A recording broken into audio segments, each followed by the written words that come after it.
ప్రతిష్టాత్మక నీతి ఆయోగ్ సమావేశానికి సర్వం సిద్ధమైంది. వికసిత్ భారత్ లక్ష్యంగా రాష్ట్రాలు అనుసరించాల్సిన వ్యూహాలను ఇప్పటికే సిద్ధం చేసింది కేంద్రం. సమావేశంలో ముఖ్యమంత్రులు తమ రాష్ట్రాల ప్రయోజనాలు, అభివృద్ధికి సంబంధించిన అంశాలపై చర్చించనున్నారు. ప్రధాని నరేంద్ర మోడీ అధ్యక్షతన న్యూఢిల్లీలో ప్రతిష్టాత్మక నీతి ఆయోగ్ 11వ పాలక మండలి సమావేశం జరగనుంది. దేశాన్ని 2047 నాటికి అభివృద్ధి చెందిన దేశంగా తీర్చిదిద్దాలనే వికసిత్ భారత్ 2047 లక్ష్యమే ఈ సమావేశం యొక్క ప్రధాన ఎజెండాగా ఉంది. ఈ ఉన్నత స్థాయి సమావేశానికి కేంద్ర మంత్రులతో పాటు దేశంలోని అన్ని రాష్ట్రాల ముఖ్యమంత్రులు, లెఫ్టినెంట్ గవర్నర్లు హాజరు కానున్నారు.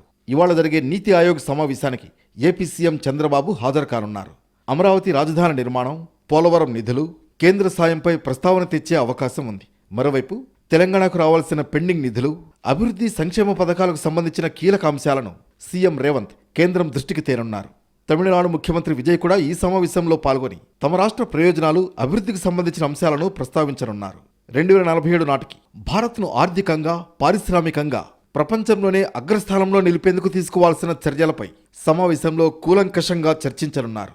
వివిధ రాష్ట్రాల ముఖ్యమంత్రులు తమ రాష్ట్రాల విజన్ డాక్యుమెంట్లను నీతి ఆయోగ్కు సమర్పించనున్నారు. దేశ ఆర్థిక వ్యవస్థ, తయారీ రంగం, మౌలిక వసతుల అభివృద్ధి, వ్యవసాయ పునరుద్ధరణ వంటి అంశాలు ఈ భేటీలో ప్రధానంగా ప్రస్తావనకు రానున్నాయి. ఈ నీతి ఆయోగ్ సమావేశం ద్వారా రాష్ట్రాలకు, కేంద్ర ప్రభుత్వానికి మధ్య సహకార సమాఖ్య విధానం మరింత బలోపేతం కానుంది.